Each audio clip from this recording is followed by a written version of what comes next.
Okay, hello everyone. So this is the Embodied Dialogue podcast, and I'm really happy that I'm going to be talking today to Daniel Zaruba. And as a way of introducing Daniel, I'm going to say a couple things about how we know each other, and maybe Daniel, then I'll let you follow up and fill in anything further. But I first sort of became aware of you by watching podcasts that you were part of. I don't even know if podcast is the right word, but videos on YouTube, right? And you've often been in conversation with people like John Vervaeke, Johannes Niederhauser, and Guy Sengstock. And I'm actually just about complete with my first year of training with Guy and his Art of Circling training. So I'm involved in circling. But even before circling, I found out about circling through the work of John Vervaeke, who of course has his lecture series called The Awakening from the Meaning Crisis, which is probably where most people hear about him for the first time. And so anyway, there's more we could say about that, but of course people could just go look up John, and there's plenty there.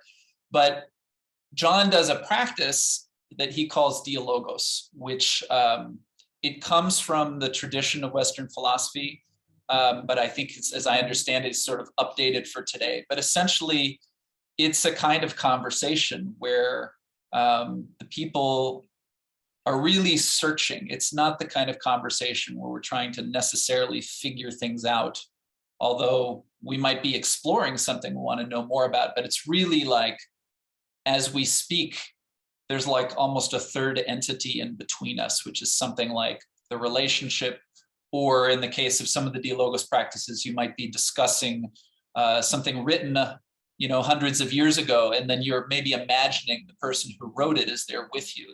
They're sort of coming alive through the text. In any case, what's interesting for me about this is like, I don't really have a background in philosophy, but I'm finding that I'm just drawn into this experience of people talking in this way and doing it together in a spirit of fellowship.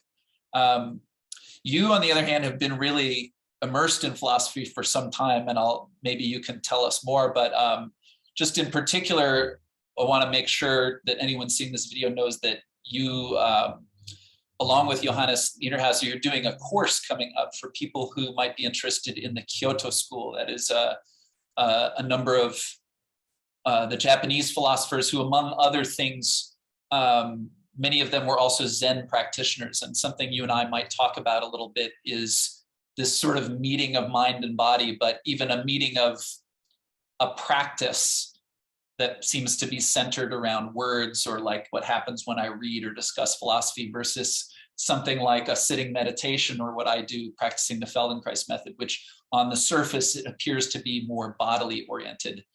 But anyway, we're going to get into that more. But I've just given a little bit of a sketch of an introduction. And just a part of, maybe you could answer this too. Did you, in fact, live in Japan for some time? So, yeah, thank you. First of all, thank you for the invitation. Introduction, start of the conversation all at once. I'm glad to be here. Yes, I've studied a year in Japan. That was 4 years ago. Yeah, 4 years ago. And at the University of Kyoto. And I have for quite a long time, I've been interested in the Kyoto School guys, so Nishitani, Nishida, Ueda. But I've also been fascinated by, let's say, Japanese aesthetics as well. I've done tea ceremony, for example, and I was just compelled to kind of like follow that path. Although I must say, I had in high school, I also had Latin and ancient Greek, so I kind of like I was also like that world, let's say, of antiquity is not foreign to me. So were you drawn into the world of antiquity at that age when you were in high school? Yes. But I had to, so when I was 13, there I had my first Latin classes. So quite early. And that opens up a whole, because then what happens inevitably is that your relationship to language changes, because suddenly, like, all those foreign loan words that come from, let's say, the Latin and ancient Greek, they all suddenly become, right, they open up. It's like you become an archaeologist of language. And I imagine at the same time, it just, certain words, the roots just pop out without you even maybe wanting them to, and you see the historical, like, or the base meaning of the word. It's just there for you. Yeah. It really helps you to have a new and a fresh relationship to language. So, but I've always been really interested in things like religion, wisdom, philosophy. And that's also the reason why I kind of came to John Vervaake's series quite early. And that also then led me to join one of those courses in the Halkyon Academy that Johannes Niederhauser built. So the first course was on scholé, which is the Greek notion of idleness, leisure, but kind of like a dignified leisure, a kind of like where we are not, let's say, inert and just, I don't know, do nothing, but where we do practices, we do also, we read, we go on long walks together, we cultivate our bodies, our knowledge, our wisdom, our virtues. That's all implied in that. So is scholé connected to, like, scholar or school, the word? Exactly. It is the root word of school. School comes from scholé.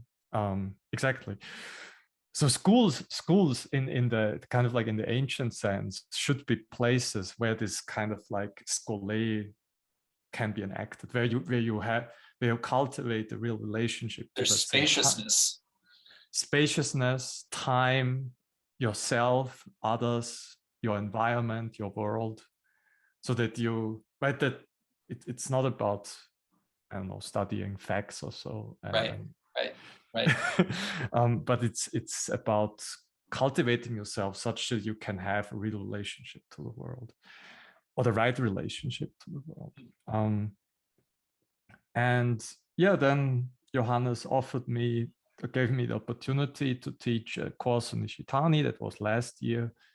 And so starting in 2 weeks or 1.5 weeks, we will do this kind of like course. It's called Introduction to Japanese Philosophy, or Dialogos with the Japanese House of Being.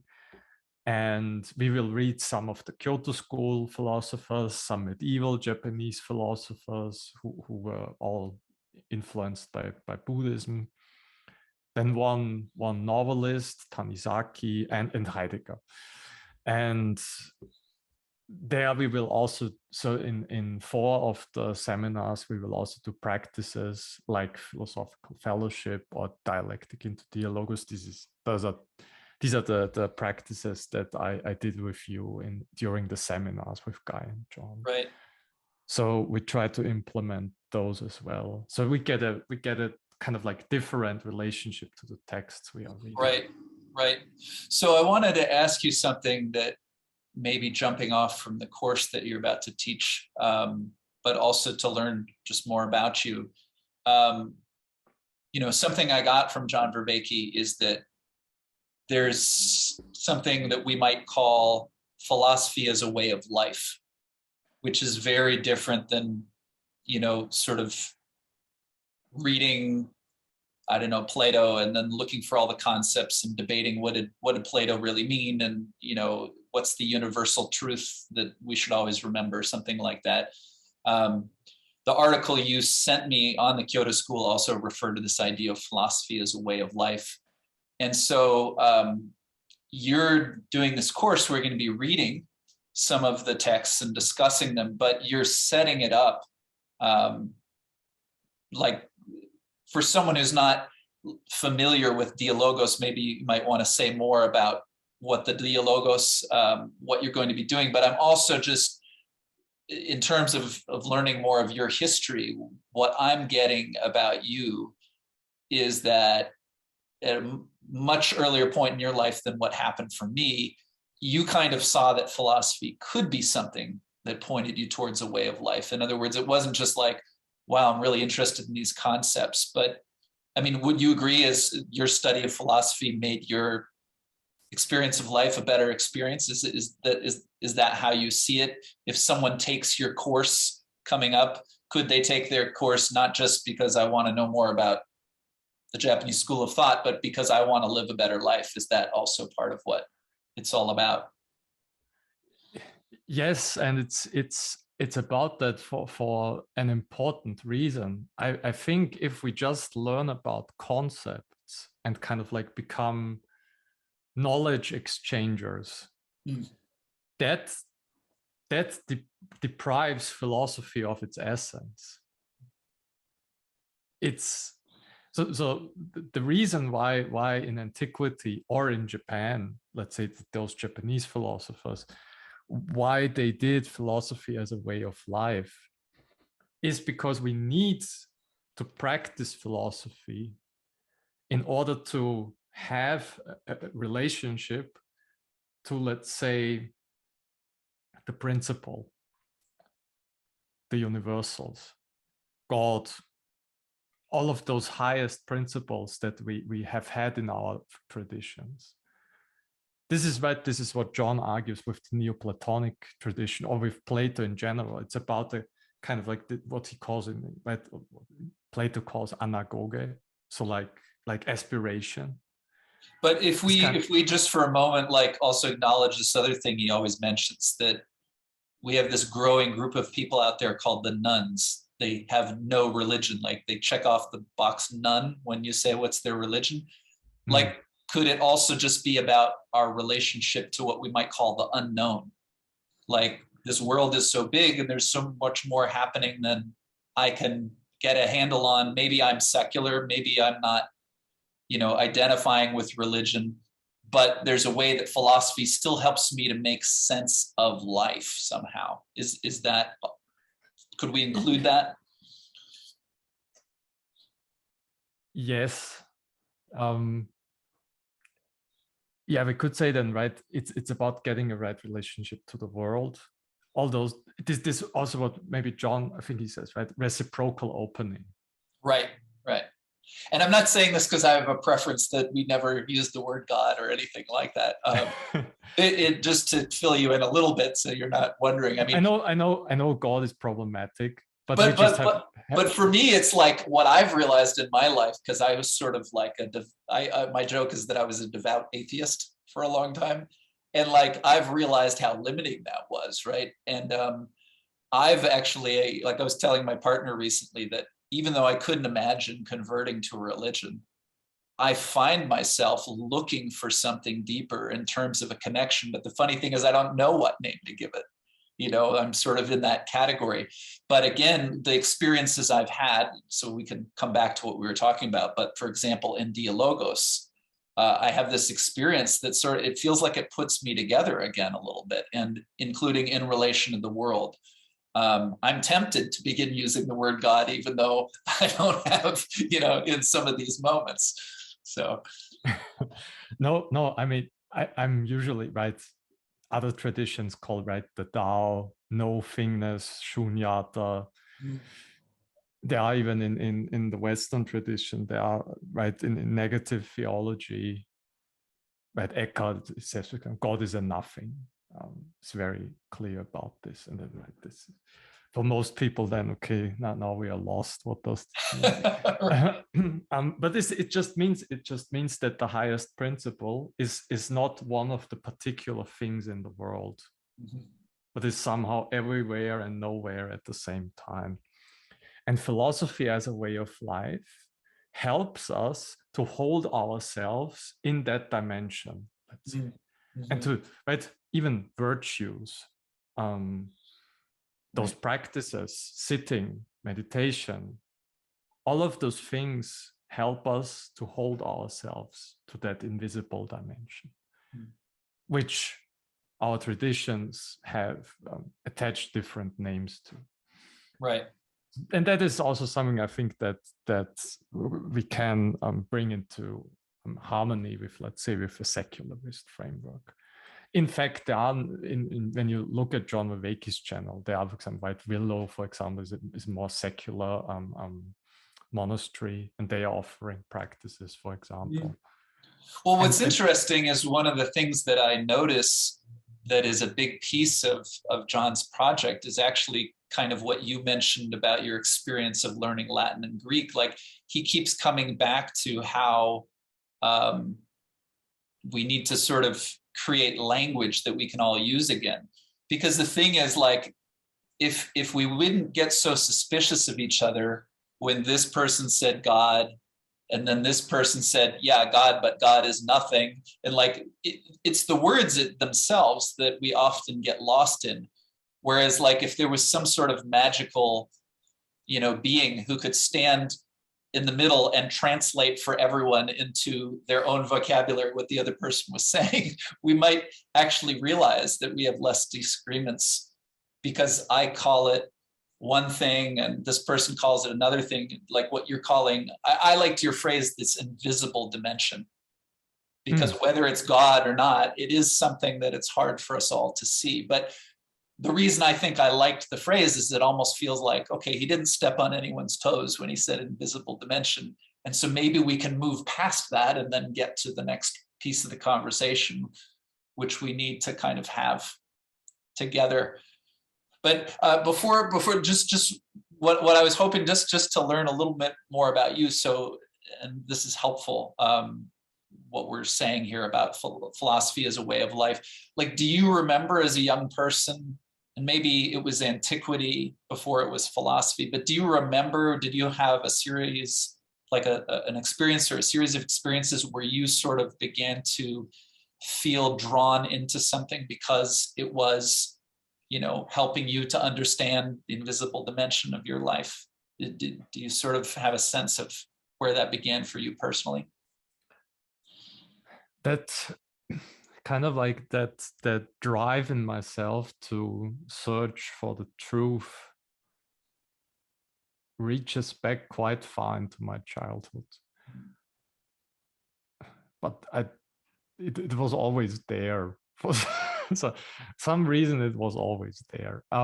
It got intensified though when I was like 19, 20. I kind of like, because of some things that happened in my family, I kind of like fell into I was very depressed. And then that kind of sense of nihilism and all of that kind of like was very strong for me.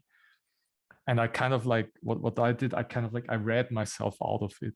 So I began reading ferociously during that time. And this was also then when I found Nishitani's book. And because he is really, let's say, on the cusp of overcoming nihilism.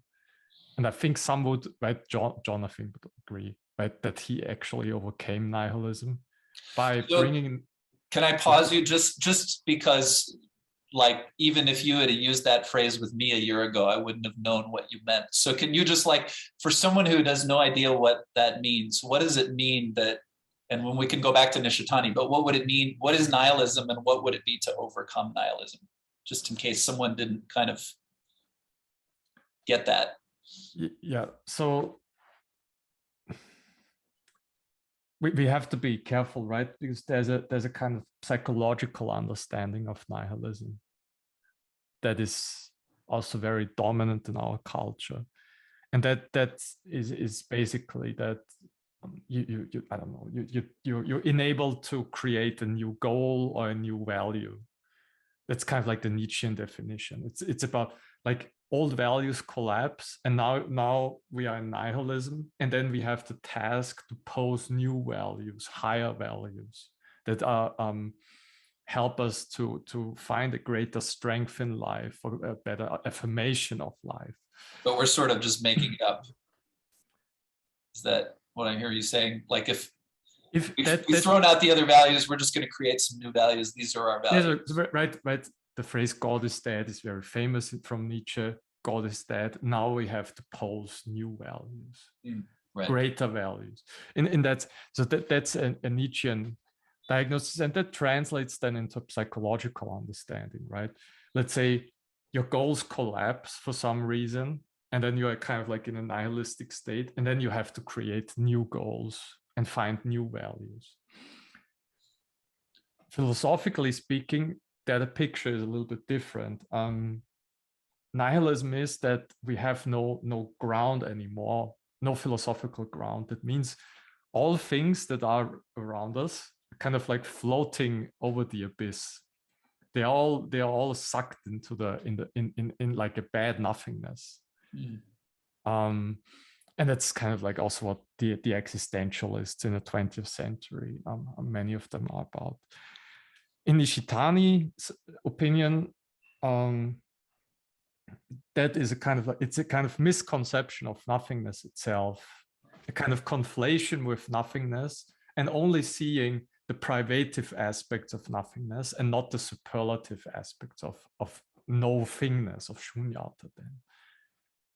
And the Neoplatonists, for example, Proclus, Porphyry, etc., Plotinus, they saw in them this is also an issue.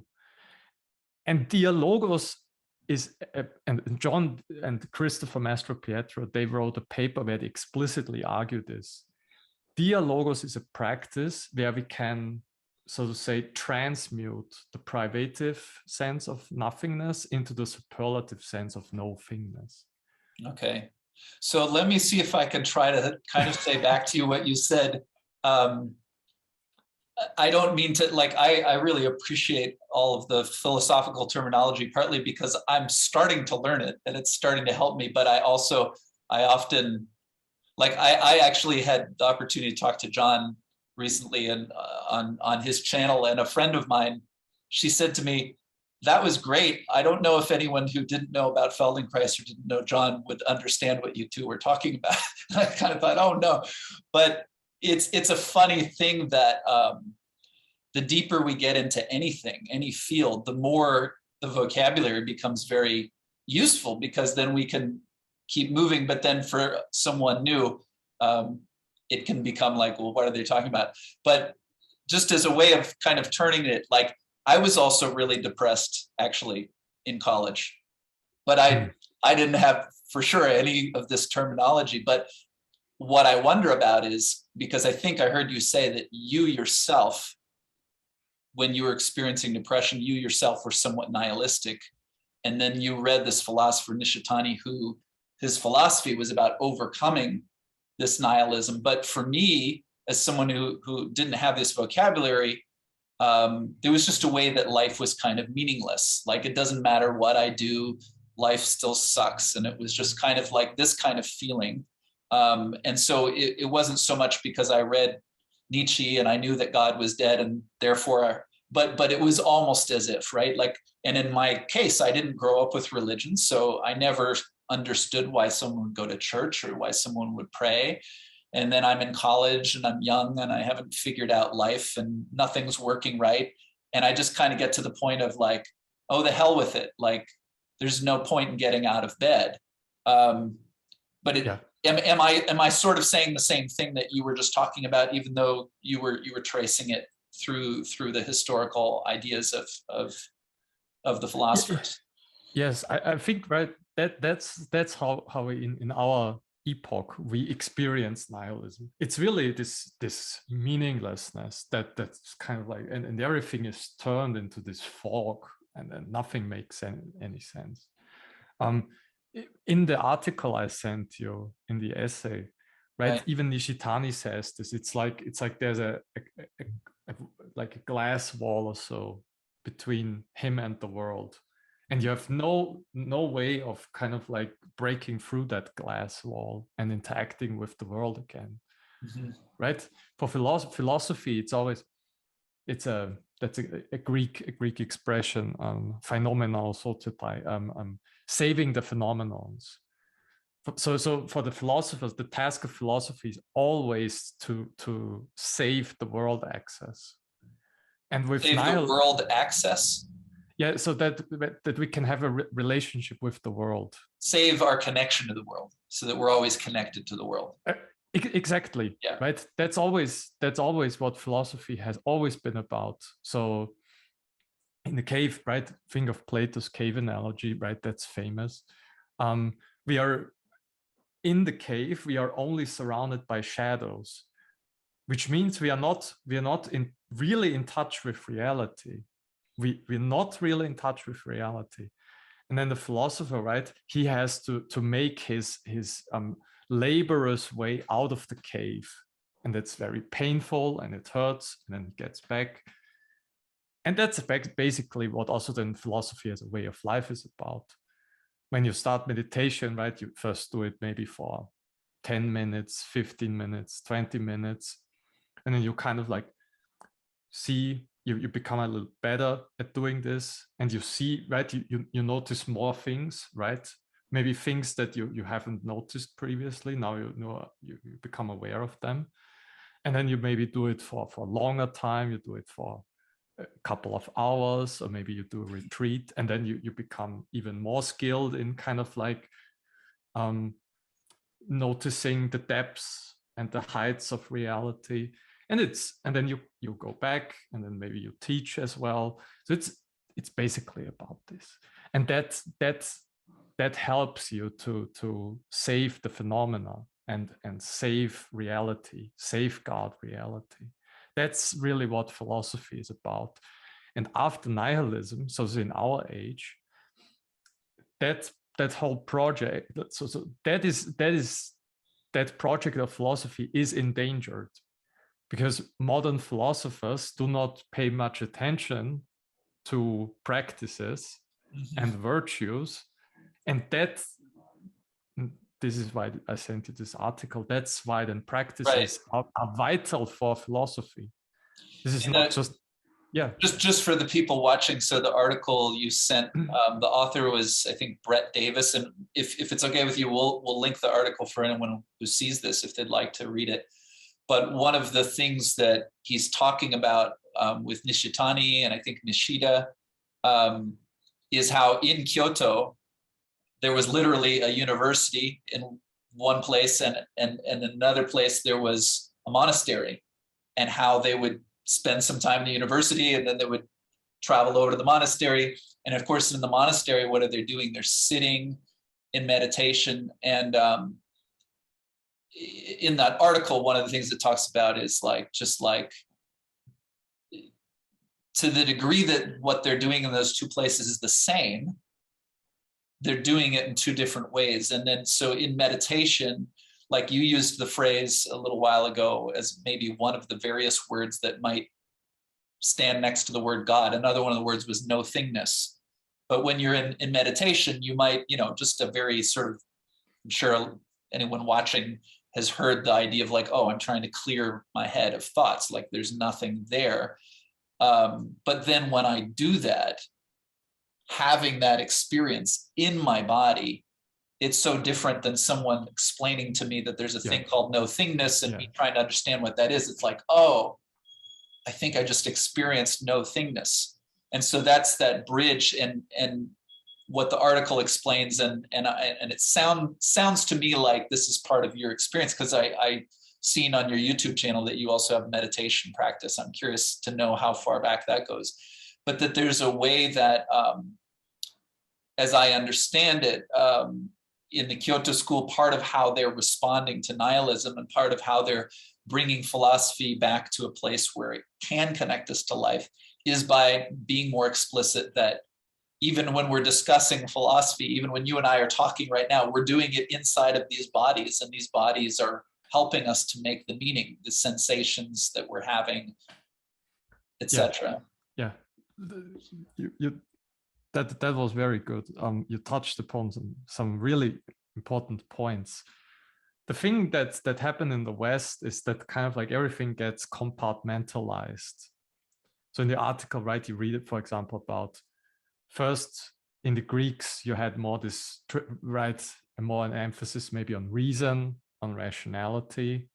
And then with Christianity, it's more about faith in general. That's, for example, one. And then theology and philosophy today are also often not really reconciled. That's one thing. Body and, let's say, spirit, those are two things that are often at odds with each other. So that even conceptually, we hold them apart. Or then again, in the article, for example, universities and, let's say, monasteries, those things were also together up until the Middle Ages, and that was also split apart by the advent of modernity. And those Japanese philosophers didn't care much about all of this, and were trying to bringing those things together again in their way of doing philosophy. So the title of the essay is Commuting Between Zen and Philosophy. And it's also a little bit of discussion of perhaps we need, and this is also now emerging, right? We need, again, places where we can practice philosophy, and we can also talk about philosophy, learn philosophy, but also do the practices, and that we, again, need those kind of more monastery-like places of learning. Mm-hmm. And that also, again, this unification of body and mind, of reason and faith, of theology and philosophy. That is, and I think John Vervaeke is really doing that very well in his approach to philosophy. Mm-hmm. And I'm getting that this is, I mean, as I understand it, when I take a look at the webpage for the upcoming course on the Kyoto School, that it's in the same spirit, that I get the sense that even if it's not your phrase, it feels like you or Johannes, you're trying to respond to the meaning crisis. You're using the Dialogos as part of this. And I guess maybe that it would be good, I think, again, because I don't want to assume that people watching necessarily know all these terms. If we could define Dialogos, but also why is Dialogos so important right now in this time where nihilism is so prevalent? And what is it about this interactive practice that isn't just, because Dialogos is different, both it's different than just reading philosophy, it's also different than sitting by myself in meditation. It's an interactive practice. So the important thing is, I think, right, we kind of like have an everyday kind of like mode of discourse. We kind of like we have phrases that are kind of like that have a kind of automaticity to themselves. And those dialogical practices that are, right, emerging now with John and Guy, they really try to kick you out of that space. Where kind of like go, where you have opinions and you say things, and it's all kind of automatized. And so we try to, those practices are designed to kind of like disrupt your patterns of speech.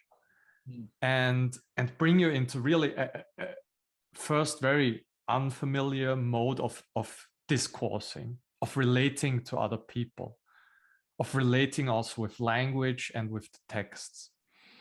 And for example, in the dialectic into Dialogos practice, which comes from the Socratic tradition, this is done by, you'd say, you really do this kind of what we call educing, amplifying the other person's proposal, like drawing them out. Yeah. Exactly. And what then often happens also in the experience of the people who participate is that it seems that this practice that we're doing, it kind of like it catches. It has a life on its own. Yeah. And that's when then the dialectic goes into dialogos. And logos is just another way to say the invisible dimension, the principle. Mm-hmm. And then suddenly you see, oh, and right, you have a kind of like an awareness that there is a logos that seems to, right, is responsible for making the world intelligible, making the world meaningful. And in that sense, then we get a kind of lived relationship with that kind of principle that the Greeks just called logos. And that's what the practice is about. And that's also then why it's so nourishing, because it's kind of like I call it in my dialogue with Guy from like a week ago or so, I call it a kind of fourfold intimacy with yourself, intimacy with other people, intimacy with the world, and then intimacy with the logos, that principle that we have given various names in our history. That's also the same as, say, for example, D.C. Schindler, who is a theologian. He would also say that knowing the form of a thing, so the eidos, this is a very important concept in Platonic philosophy, is just knowing the intimate reality of a thing. Knowing the eidos is just knowing the intimate reality of a thing. Yes. No, this is great. It just occurred to me when you were talking that, because when you were talking about the logos, of course, that word, it's related to dialogue, or it's related to logic, which I think in modern terminology, again, someone who just hears the word logic, I think that, like, could we say that nihilism is almost like disbelief in anything that's invisible? Like, if I can't see it, it's not real.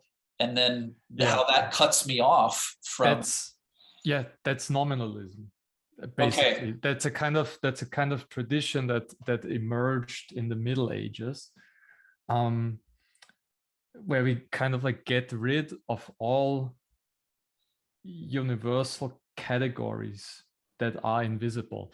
Yes. Right. Because I imagine that logic for a lot of people today would rule out anything like God, right? That's not logical. We're talking logic now. Stop talking about God, or something like that. That's a very modern way of logic, right? Right. There have always been let's say traditions of logic. There is a kind of like Heraclitus had a logic, the Indians had a logic, and they used it in order, right, as a kind of, in order to enhance discursive understanding. Because even today, right, in often New Age people, they kind of like want to get rid of the intellect, want to get rid of reason. But no. In almost all traditions, there was a kind of like, they had a kind of scholastic, let's say, nature to them, where logic was more about again, understanding reality. Right.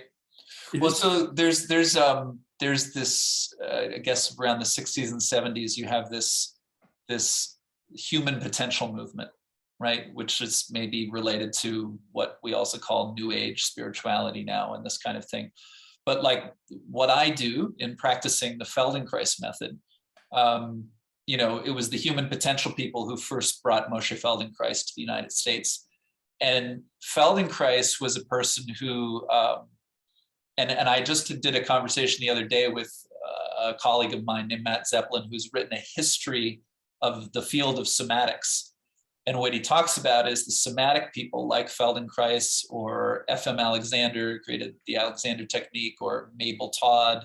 But he even goes back to people like the 19th century orator Francois Delsarte, and he created a whole kind of technique of acting based on observing how people were, and then he was sort of diagramming gestures, and or Gustav Fechner, who was a scientist, but he was a scientist in a day and age where there was no contradiction to be a believer. He was very religious too, but he discovered different principles around sensitivity and whatnot that Feldenkrais used. Anyway, Feldenkrais, he draws on Jewish mysticism. He draws on Japanese martial arts. He is a scientist, so he draws on the study of physics. He learns about hypnotism. He takes all these different things and he creates something, which becomes the Feldenkrais method. But he's also, in a way, what John Vervaeke would call, he was an autodidact. And what I learned about from my friend who did this history, Matt Zeppelin, he talks about how many of the somatic people, they began with what he called autodidactic therapeutics, because Feldenkrais injured his knees and the doctors were like, well, I don't know if you'll walk again and he says, well, forget it. I'm going to go out and study this and study that and put something together that's new. And he sort of discovered something. And he's sort of, even though he comes from, like he grew up in the Jewish tradition, he's very explicitly secular in how he taught, but he was also doing things that they felt a little too mystical for the scientists to appreciate, right? And he's in this weird in-between space between maybe between science and religion. And what Matt Zeppelin was saying is that in a chapter he wrote on Feldenkrais method, he said that often the somatics is in this world that's so secular. People who have never had a spiritual experience, they might begin practicing something like Feldenkrais or some other kind of like mind-body practice. And then they start to maybe just have this experience, like a sensory experience of being more connected to the environment or something like this. But then it begins to open them to maybe what you and I have been calling the invisible dimension. And so just like to fill in a little of my history here for you, like at a certain point, I was secular. I wasn't looking for, it just wasn't going to work for me to think of God or something, to figure things out. But at a point in my life when I was really lost, I found this practice, right? And it started to sort of put together my image of my body and how it works and how it relates. And then I started noticing things like, oh, I feel more creative when I do this, or I feel more confident when I do this. And then years later, I run into Vervaeke and I find out about circling. And the first time I ever did circling, and Guy led a circle where I was being circled by Guy. And so we had this conversation. And at the end, I felt completely different. Like I would say I felt completely different in my body. And we might have referred, like sometimes in circling, they'll say, where in your body do you feel this? But like we were having a conversation about the events in my life and how I felt about them. And it was an exchange of words, right? But it changed my body. And so circling is related, I think, to Dialogos. This is kind of, I've gone on a long detour, but hopefully I'm bringing it back to what we were talking about. Because I think there's a way that like an insight, say we're talking and you say something that gives me an insight. Like my body changes in that moment. Like I feel the insight like spreading or something like that. So anyway, I'm just saying all this because I imagine that this is something like what the Kyoto School is after, or maybe including what you are doing in this upcoming course by reading these philosophers and then engaging in this dialogical process. Like what you said, I'll stop here, but like before we turned on the recording, you said, it doesn't have to be too intellectual, actually. I like just getting into the feeling of it. Yeah, just as you just said it with circling, it's better if you experience those things than talking about the experience. Mm-hmm. And that's what I also want to just try out in my course. So again, fellowship, the dialectic into Dialogos. And when you participate in those, so it's not about propositions, but it's about participating in those practices. And that then really makes a difference. Mm-hmm. And I mean, as you say, right, you see, you notice that's things are changing, and often we can't talk about it because it's kind of like it goes beyond what we can say with words or articulate with words. And I mean, I repeat myself now, but I would say, right, intimacy is, for example, something, right, trust, intimacy, all these things suddenly become, you just get like an insight into reality. Or in John's or Nishitani's words, we begin to realize reality or participate in the real self-realization of reality. And in the article, there's like two different ways of using the word realize. The realize could be like, I see what's there, but realizes could also be like to bring something into being. Yeah, exactly. So right, the English word realize has those two, right? For example, you can realize an insight, or you understand the truth or so, but you can also, let's say, realize a project. Yeah. So you really actualize it in the world. So Nishitani really, this is how he defines religion. So he redefines religion in his book, Religion and Nothingness, and says, religion is the real self-realization of reality, which means it's not going on just in the head and you realize something, you realize it, but you also realize it in the world. And it's both of these things together. Mm-hmm. They're really deeply coupled to each other. And then even your act of doing philosophy is not just, again, it's not just an intellectual exercise, but it's something that that is actualized in the world. I think that's why I told that story, even though it was a story about circling. But the point about like, there was an exchange of words, which again, from a very modern point of view, might just look like an exchange of ideas. But my experience was more than exchange of ideas. Yeah. Like Guy talks about an occurring view. So an occurring view is like when I walk out the front door of my home and I walk out into the world, I see what's there. Like in certain sense, I'll see what anyone would see, but I'm also looking through the lens of my life, and it looks a particular way, so that, you know, if, for example, we both talked about depression, if you're depressed, your occurring view of the world is going to skew things in a particular way. And then in the practice of circling, or in the practice of Dialogos, or I even imagine in the practice of just reading philosophy, but if I really understand it as a way of life as opposed to an academic exercise, like, or even just not philosophy, someone reading a novel that really moves them. Like you can read something and it was a series of words, maybe a series of ideas, maybe it was a narrative, but it also, we use this word, it touched me. You know, something happened inside, which I want to say it's also invisible, like those internal experiences we have. And yet afterwards, when I walk out the door and look at the world, it looks different after I read this novel, or after I had this conversation, or after I maybe practiced Dialogos. Yes, that's those are also say indications that we are on the right path. I mean, right, the world responds to our comportment. Mm-hmm.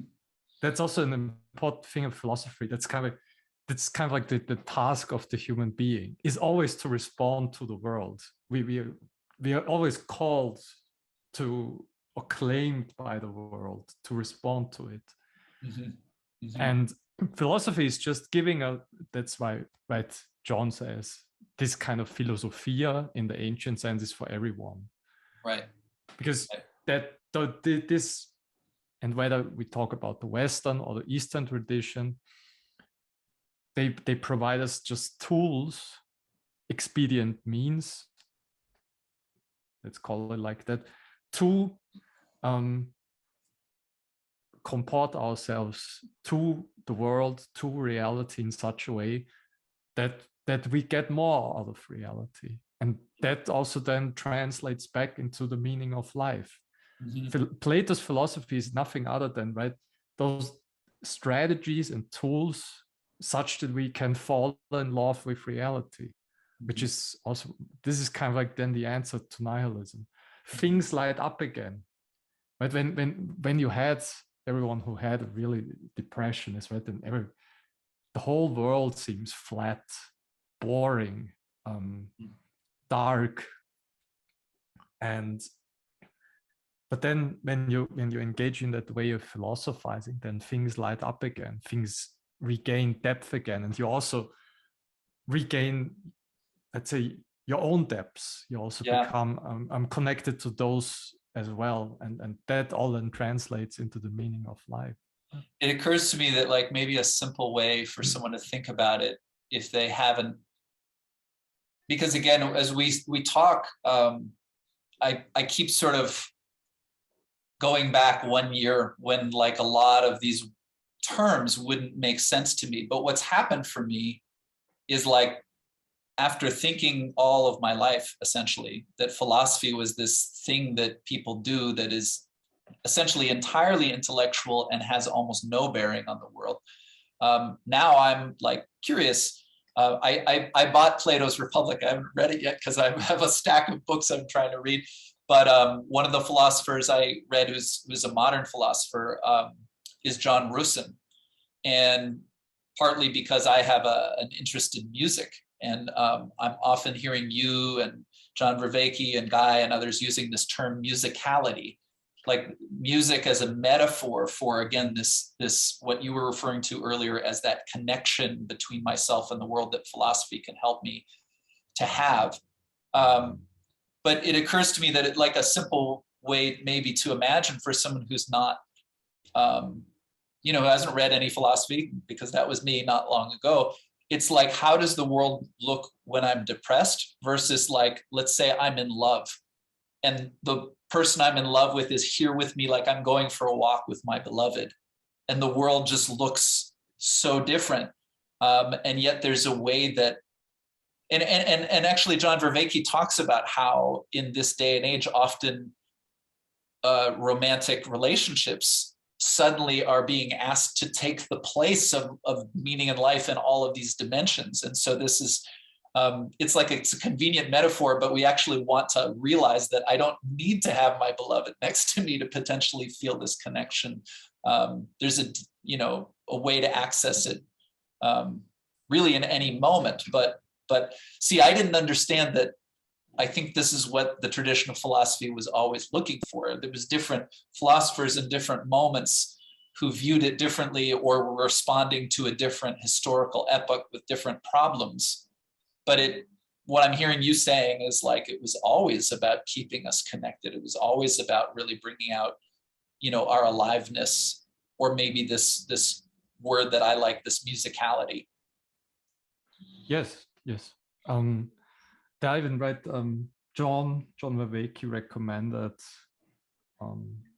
like 1 or 2 months ago. He recommended a book, The Lost Way to the Good by Thomas Plant, and he argues, right? He talks about the Silk Road, kind of like that the Platonic, the spiritual grammar of Platonism connects, let's say at least the West and the East as we understand them, because Platonism actually, right, went until China, so that there were Platonists even in China, although this did not then translate. So there were not Platonists also in Japan, but he makes the comparison between, let's say, Shin Buddhism in Japan and pseudo Dionysius. Although I don't want to get into this. But the argument is basically that the good, which is another name for this principle that is, so say, is at the heart of reality, that the philosophical and the religious traditions are just about how we can have a participation with the good, with that lost principle in our time, and that's it, again, that's all what it's all about. It's a very simple thing. And we all, right, we all have we all know what is good.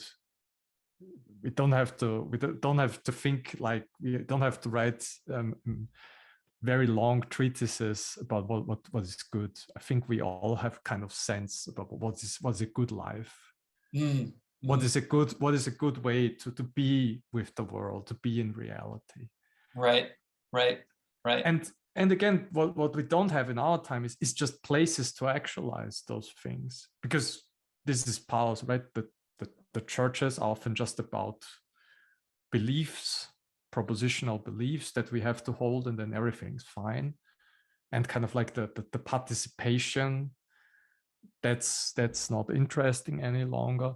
But it's also, right, part to blame the universities, because they kind of like are exacerbating the meaning crisis. Mm-hmm. Because they do not offer they do not offer those places any longer where we can, let's say, cultivate a relationship to the good. Mm. So, and then then other places, right? You said romantic relationships. That's one thing. We could maybe say work. Then people try to work all the time, and then maybe they see that also doesn't work. Maybe that, right? to like just trying to draw out all meaning of life, kind of like in careers. And again, this is all, for most people also that doesn't work. So we are kind of like thrown into this condition where we kind of have to build them anew. We have to really build those things again, and that's kind of like the condition of our time. Mm-hmm. Mm-hmm. So when you were talking just now, I was just sort of noticing that that how much I'm enjoying the conversation with you. And then you started talking about the good, and that we don't really need to explain it. But I thought, I think this is the good, because I was feeling good, right? And it also struck me that, like, this is our first opportunity to talk at length, so I'm just sort of getting to know you.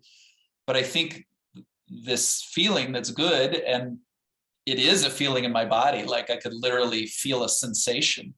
But there's something about that arising sensation that, because it feels good, that's the place where maybe, like you're saying, I don't need it explained to me.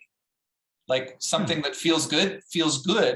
And yet maybe, like I think, because when I asked you where things started for you, you said, well, it's sort of always there when I was a child. But I think that for many of us, and I can think in my case, when I think back to childhood, it's kind of logical to me that there's some kind of truth there. Like I was being circled recently and sort of talking about issues in my life, and the childhood came up, and the person circling me was asking about, well, what was true then? And what does that childhood version of yourself know? But then again, like I think the reason that I'm so confused and I'm in that conversation and asking someone to circle me about it is there's a way that I've moved away from that childhood experience. I've moved away from believing that if it feels good, it is good. And now I have to explain to myself why it's good. And I have to like be able to prove to another person and justify it. Yeah, so this is just all kind of occurring to me as there's a part of me that's thinking we're maybe doing a little bit of what we said. We're sort of talking about the practice, but I just wanted to bring in my own experience in this moment of what's, because I can feel something unfolding, maybe just, again, to make it not so complicated, because I'm meeting someone who's new in my life and I'm discovering all of this shared interest and connection, but that shows up in my body, as something. Yeah. The body becomes sort of a place where this moreness, let's call it like that, articulates itself. And right, maybe I think maybe you know this. In Plato's Theaetetus, there's an explication of the initial attunement of philosophy.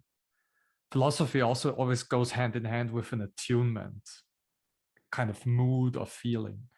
And for antiquity, it was wonder.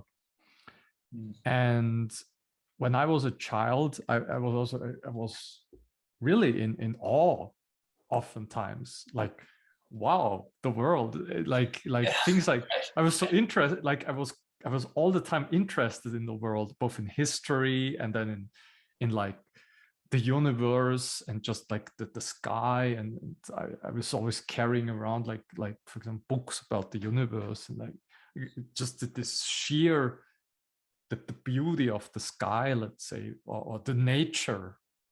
I grew up in a very rural area, and I was always in nature a lot as a child. And right then today, right, for example, for the Kyoto School philosophers, for Nishida, the founder of the Kyoto School philosopher, sadness was the initial attunement of philosophy, because many of his relatives died before he died, like 4 of his children, his first wife, 4 of his siblings, something like it. Really, he lost a lot of people that were dear to him. And for Nishitani's case, nihilism was because his father died when he was 16 or so, and then he was also very sick for like a couple of months, and he almost died or so, and he then became very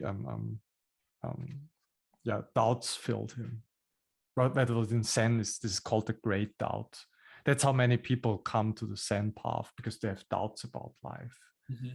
And that's a different attunement to philosophy. That was Nishitani. Yeah.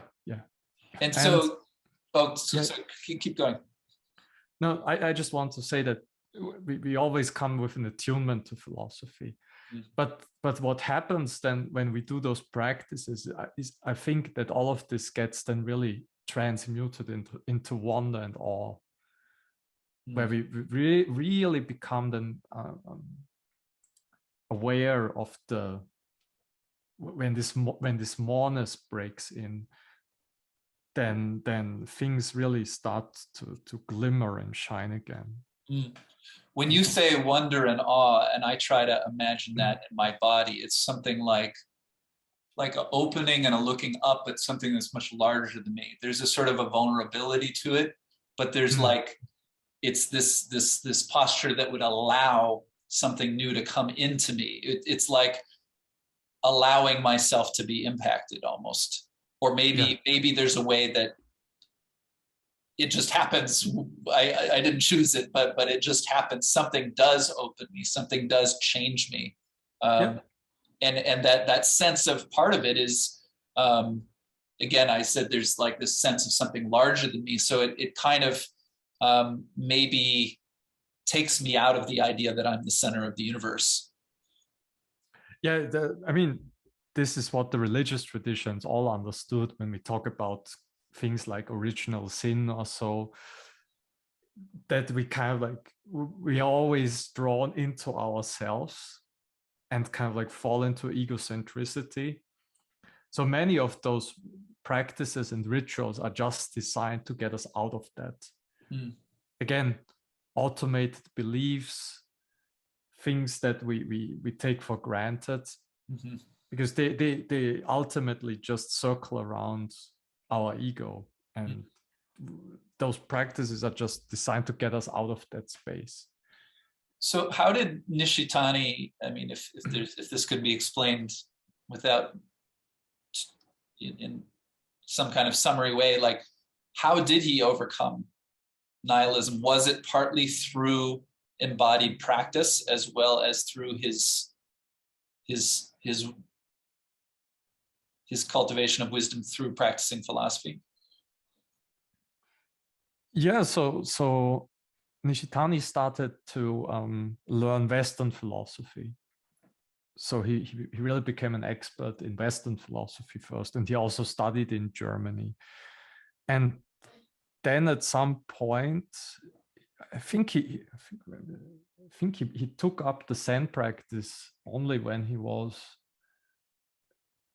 in his late 20s or even early 30s, so quite late maybe. And then at some point, because he wrote a book on nihilism, but he had this feeling that the Zen tradition in particular could, with this notion of shunyata, could also help us to overcome nihilism, let's say in a conceptual sense. But in order to realize, not just understand it, but realize it, the practice is necessary. And those of you who listen to this, when you do meditation, this can be very painful in the beginning, because you're kind of like thoughts get you're bombarded with thoughts, and but the monkey mind is getting wild inside of your head. But then you learn, when you continue to do it, you learn to quiet your mind, and then you can become kind of like the place where the world can enter you again. And so it's a very ancient solution, let's say, to the problem of how to overcome nihilism. Mm. I don't want to go into the ontological notions now. This will take far too long. Sure, no, but no, that was helpful, because and I am kind of interested in, again, drawing on knowledge that you have, yet trying to, because I'm curious from my own personal experience. Like I told you, I purchased a copy of Plato's Republic, and I'm intending to read it. And that's something I never would have even thought was a valuable thing to do a year ago. But, when I listened to John Vervaeke talk about awakening from the meaning crisis, even though that whole series was referring to all kinds of thinkers that he's basically introducing me to as I'm listening, the argument he's making about how the world is now, and the kind of practices and the kind of communities that practice together that are needed to come together, at a certain point, he says a thing, I think you said this earlier in our discussion, and it actually is something that comes out of, I think I heard Guy say that this comes out of the human potential movement, which again is like closer to my history with the Feldenkrais method, this idea that you just have to get out of your head. Like that phrase, it's maybe pointing at something that's important in some contexts, but it's the kind of thing that could maybe make a person say, well, the last thing I want to do is read philosophy, because that's all that heady stuff. And so, but what I'm hearing John Vervaeke saying, what I think I'm hearing you say is, and it's kind of a question, like for me, it's like Plato's Republic. Do I need to read that? And then do I need to read everything since up until now? Like, do I need to become as well-versed as someone like you? I don't know. But one of the things that John is doing is for people who have read philosophy or not, when we come to a workshop and we do Dialogos, one of the things that we do in the practice, separate from how the practice works, often the focus is the virtues. And you were telling me before about a Dialogos practice you did recently discussing temperance. I've been in Dialogos conversations recently about courage, or about gratitude, and about humility. So for someone listening, even if you don't care so much about different philosophical schools, what would change in your life if you regularly got together with a group of friends and had a meaningful discussion about something like honesty or courage? And yet, I guess this is one way of describing what the historical lineage of philosophy has been doing all along. Is it's discussing reality, but it's also discussing how to live a good life, right? Yeah. And ultimately those things belong together in a very deep way. That's we cannot just give an account of reality and that's it. It's also about how we act in reality, because again, this is what I said before. Our comportment in and with the world changes then also how the world looks to us. And what happens, maybe to connect to your point about that we are too much in our head, our tradition of philosophy kind of put us also in our head. So we kind of like, when in antiquity we had an access to the world, and let's say to the principle, the logos or God or whatever. But then at some point we've cut that access off, and then things like nominalism and materialism become prevalent, and then suddenly we also didn't have, with Kant especially, what Kant in the late 18th century in the Critique of Pure Reason is doing. He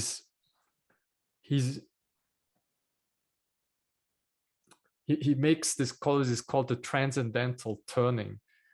He relocates the center of philosophy into the subject.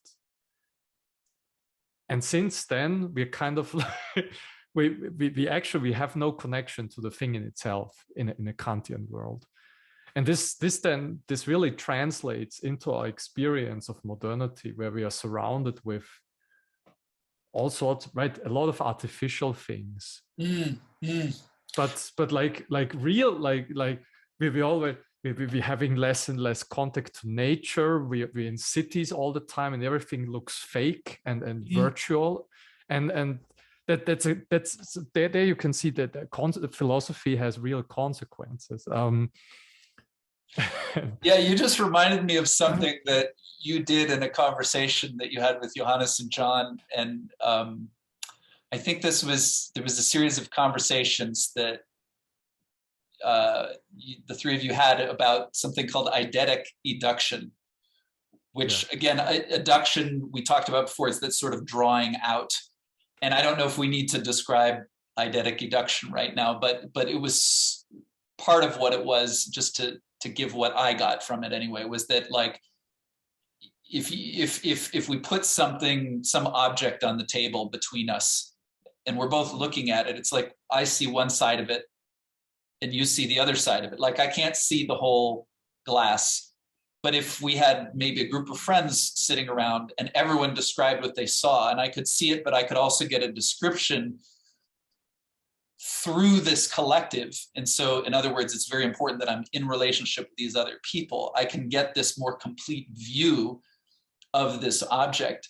But at some point, so if there's more you wanted to add to that, you feel free. But what I wanted to get to is there was this really beautiful moment in one of the conversations where you held up, I think in one hand you had like a plastic water bottle, and you said something like, there's thousands of these, or there's millions of these, and they all look exactly the same. And then you had an origami crane that was very beautiful.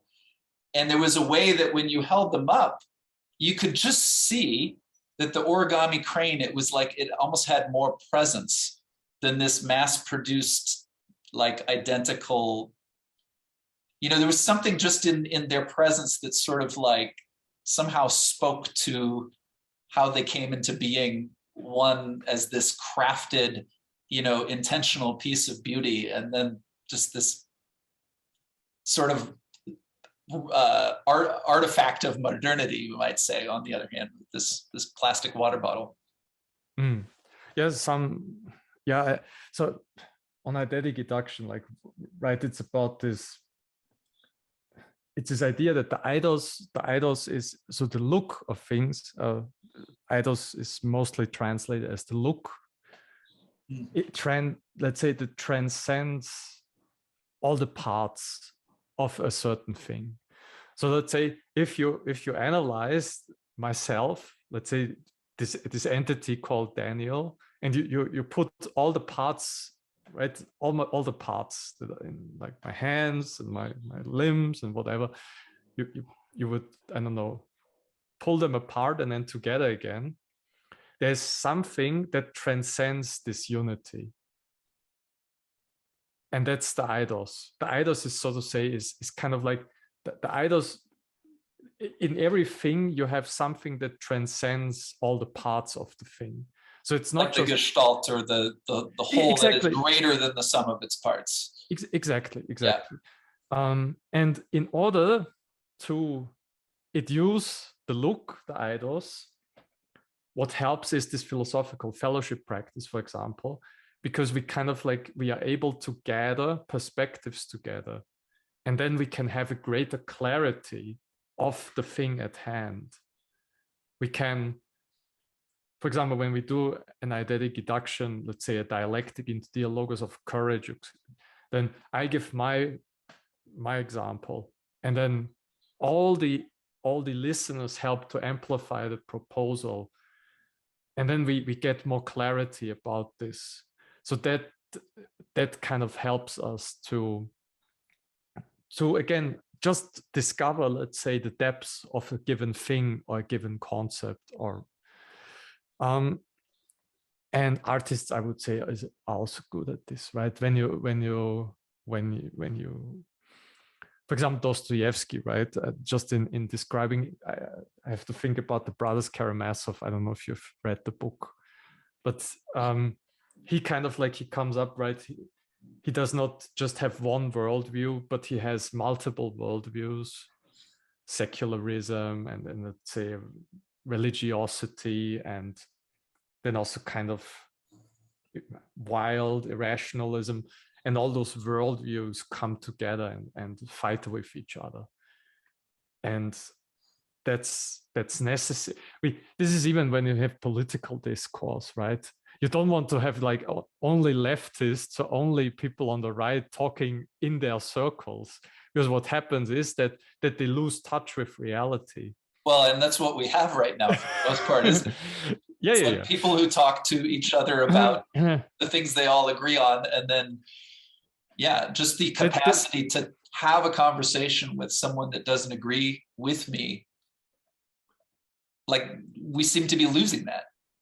Yeah, you need to have multiple perspectives, and we need those dialogical perspectives in order to gather those multiple perspectives that we hold, right? Such that we can even make sense of reality.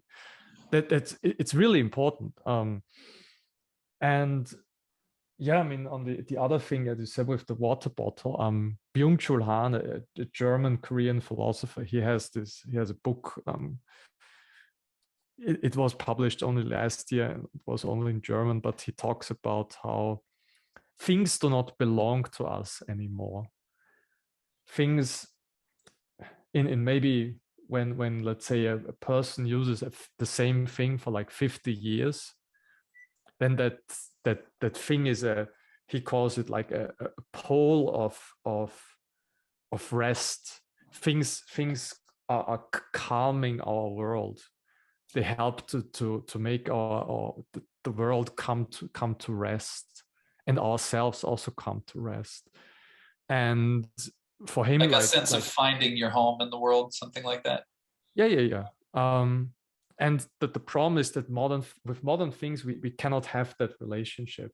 Let's say a smartphone is not really yours, because you give it away at some point. It is just, and it's the same with the plastic bottle, and it's the same with many of those artificial objects.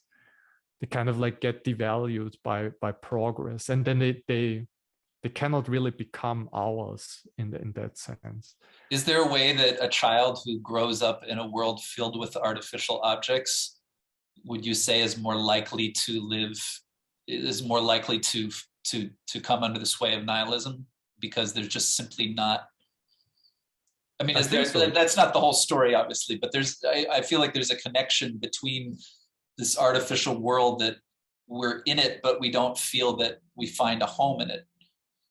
And maybe it's because I don't know what to say about the origami crane and the bottle, but there is a way that crane spoke to me, and the bottle, it's almost like, I thought of it this morning. I told you I went walking with a friend in the park, and we walked by the creek, and at a certain point we decided to walk down by the water and walk on the rocks and be close to the water.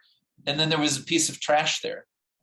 and it just kind of, I mean, you could say it was ugly, but it really, it like, even in my perception, it cut across everything. Like, we picked it up and we didn't want to pick it up. It was disgusting, right? But we also didn't want it to be there. There was something beyond just even pollution or something. There was this way that it just,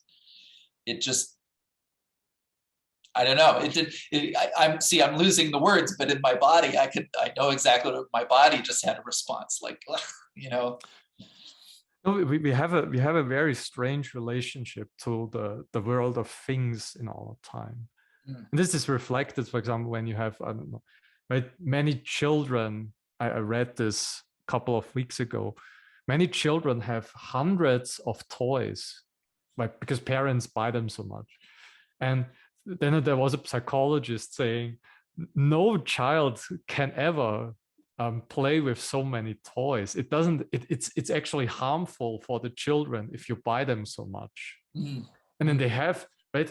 This is this weird thing in our societies. We are kind of like, we have this abundance of material things, and we're all depressed because we and this is what philosophy and art and those practices can also allow us, that we have relationship with things again.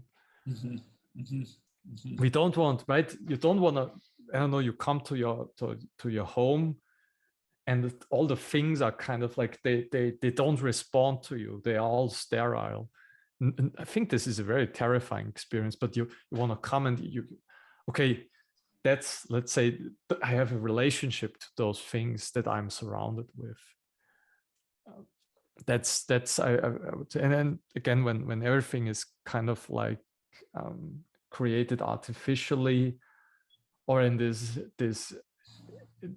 rapid cycle of buying things, throwing them away, buying things, throwing them away.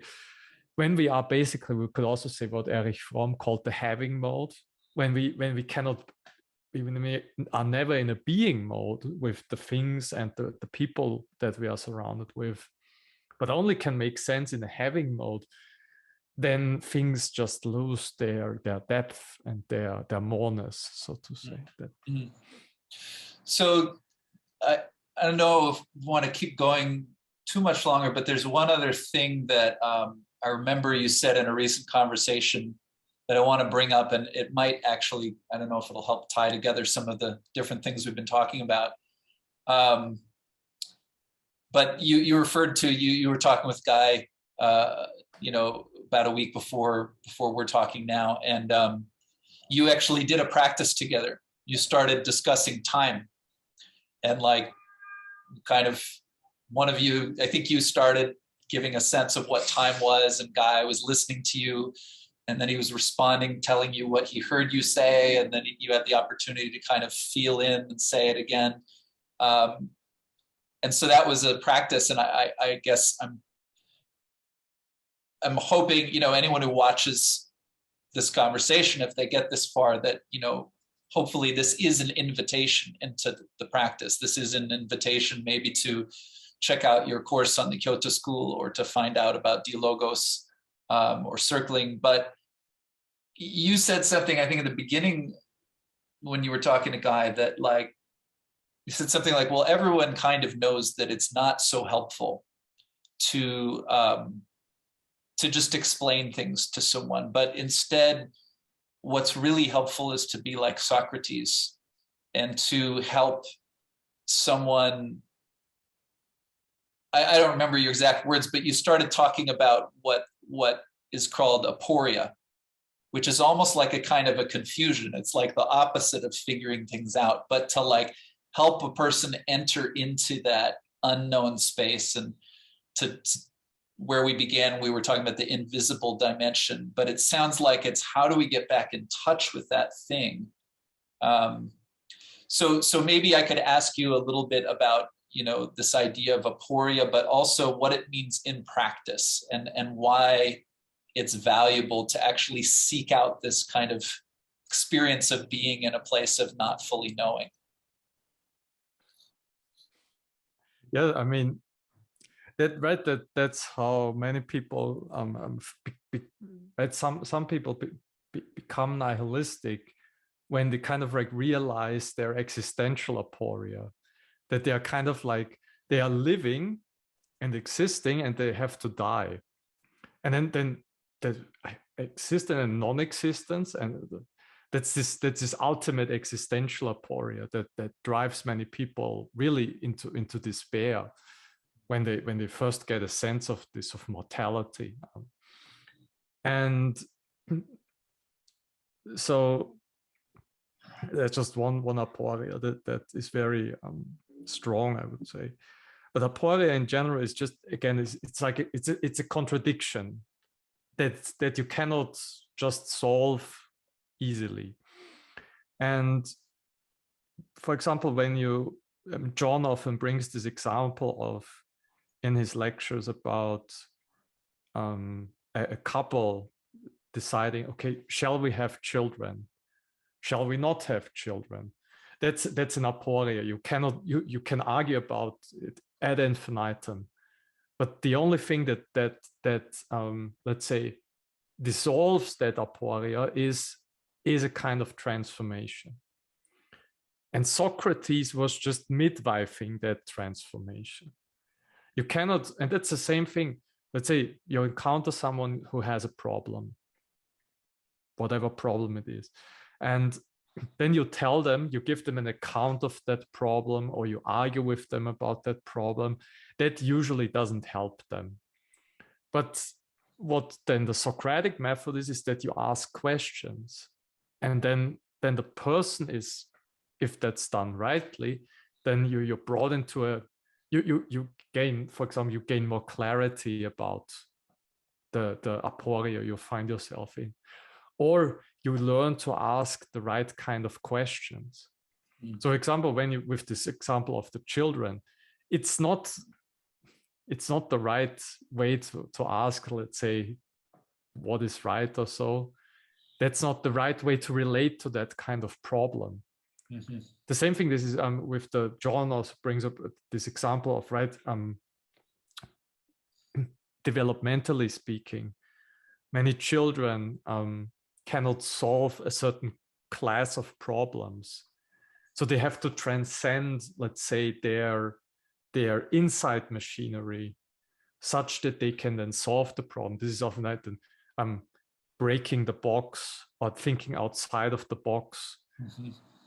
That's often necessary in order to, let's say, overcome an aporia. Mm-hmm. And this thing with life and death, this is also just one thing that, especially in the philosophy of Zen or in the philosophy of Nishitani, that is something that often becomes an issue.